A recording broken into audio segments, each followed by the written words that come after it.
जय जगन्नाथ ओडिशावासी आपण मैंने जानी खुशी हे जे समस्ते पाइबे 3500 टंका भत्ता।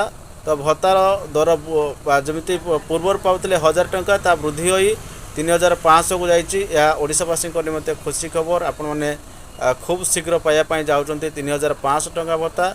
तो मोहन बाजी मोहन सरकार ये गोटे नुआ नियम बा प्रथम पूरण कर कि तालिकाभुक्त 100 दिन मध्य से ओडिशावासी खुशी खबर आणवे। तो प्रथम खुशी खबर जो कि भत्ता 3500 को वृद्धि पाई।